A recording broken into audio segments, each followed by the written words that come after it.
The storm just started.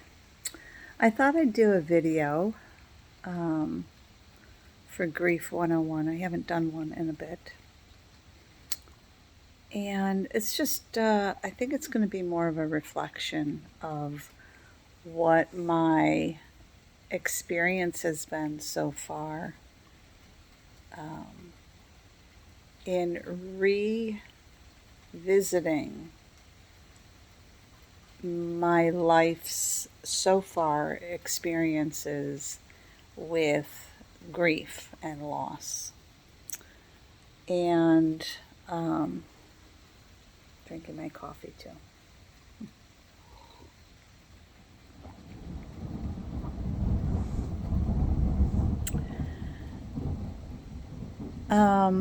It's I've come to the conclusion and would recommend to anyone that is brave enough or called to do a revisit of um, their grieving process thus far in their life. It really does speak volumes. I'm learning a lot about myself and um, how I processed as a child, how I processed as a young adult, how I processed as an adult, and now how I am processing um, as an elder, an infant elder, I like to call myself. Um, yeah, and the process has been enlightening. And it is, I've concluded so far, probably some of the deepest void work that I have done to date. And I've done some void work. But I guess that all makes sense, right? If grief is, like I had mentioned before, grief is, I suspect, one of humankind's biggest traumas to experience. And I think that's probably based on, um, I have mentioned many times, we're the only living thing on this planet that has ego. And ego's a great thing. I'm not all for eliminating ego. I think that's kind of silly because ego does serve a really good purpose for us. The work or the challenges associated with ego have more to do with it coming into balance with heart essence and not being willy-nilly crazy child, making rash decisions and not being grounded in what decisions or how we are viewing things or feeling about things. So I think grieving in the respect of the ego is where the complication comes in, or the challenge. Because we like to set ourselves up for standards, how we should grieve, why we should grieve. How long, when, how, why, where, when, all those things. And if we take our grief, our emotions of grief, which is ego, and we slide them down from the mind and our thoughts and concepts, and we slide it down into our heart and accept the heart's natural and profound ability to heal, it kind of becomes a no-brainer. And even for those who, like I have said many times, grief doesn't, death doesn't scare me. Grief is just a part of it. You process and move through, move on when it is appropriate for you. If you give it to the heart, this profound awareness comes into play on what grief is really stemmed from, which we'll all acknowledge it's the absence, the physical absence. 9 times out of 10, it is the physical absence of the person or loved one, animal, whatever. And I'm talking on a bigger scale. Of course, we grieve. We have little grievances all day long, I feel. But I'm talking about the bigger ones, the life affecting, impacting ones. But if we allow ourselves to acknowledge that it is the physical aspect of that loved one that we are missing, even 10, 20, 30 years, whatever, years later, we can still feel the missing of the physical presence of that being.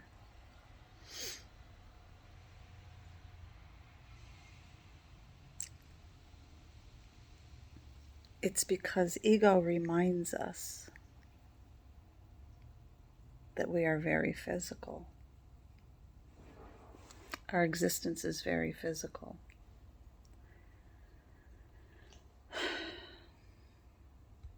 If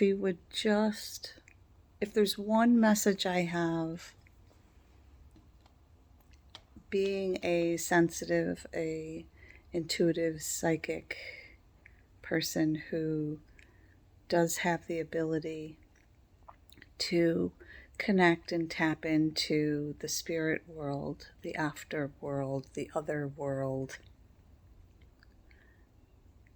where our spirit family resides, processes, all of that. I will tell you this. I believe grief would be eased if we could fully absorb and understand a couple of things. And this goes in both directions. If you've had a traumatic physical experience with someone while they were here living and it was unresolved, you must know. You must know. Take this to your heart. That person's spirit essence, their soul essence, is nothing but beautiful, graceful, limitless love, presence, energy. And that's a hard one, I know. I've had that myself. But once I enveloped and really And sometimes it takes a specific experience to understand that about someone who has caused so much trauma in your life that you are living right now. But sometimes a specific situation will bring you into that understanding. And that like 9 times out of 10, if not 10 out of 10, that spirit essence now is present for the main purpose of assisting you in your healing as that is needed as a result of your experience with them here in the physical. And so the flip side of that is there are people who have astounding relationships and they're so beautiful and nurturing, and that is the stem, the foundation of their deeply, deeply missing the physical presence of a loved one. It's not trauma-based in that respect. The trauma only occurred at the time that they transitioned. The trauma was the actual physical absence of that beautiful, nurturing, loving, kind relationship and experience with that person. But you see, eventually, and maybe it just comes with wisdom,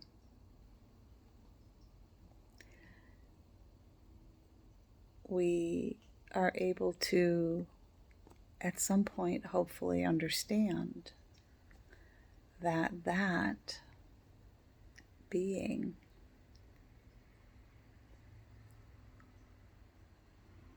will be devout to your well-being until it is time for you to transition. There's no such thing as abandonment.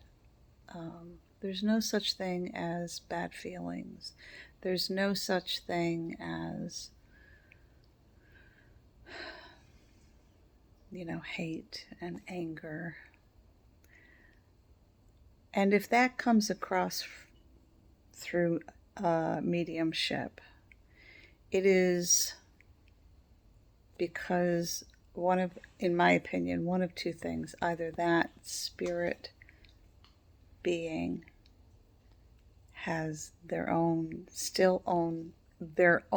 healing to be had, and they are actually in process themselves.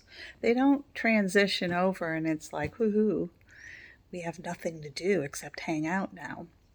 I mean, I suppose for some it is like that, if they've done an awful lot of work here. But the vast majority is that they have decisions to make on what is next for them. So, in my experience, and I'm sure there is plenty of other experience to be understood and had, it's not like mine is the end all. It certainly isn't. It's a little tiny grain of salt in the scheme of things. But I guess the bottom line that I'm trying to express is that those that we are grieving and that have especially the unresolved grief, they most often, I'll put it that way, most often are dedicated to your now need for healing, whether it was because of the relationship trauma or whether it was because of the trauma of loss of them, or both. Who says it can't be both, right?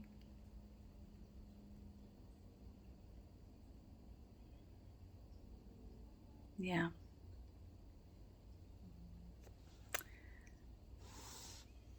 There is no wrong in this. There is only different.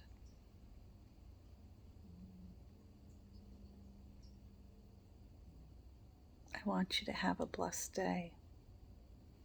And I want you to consider what I touched on. Does it make sense to you? Or is there more to it? I'd love to hear. Have a blessed day.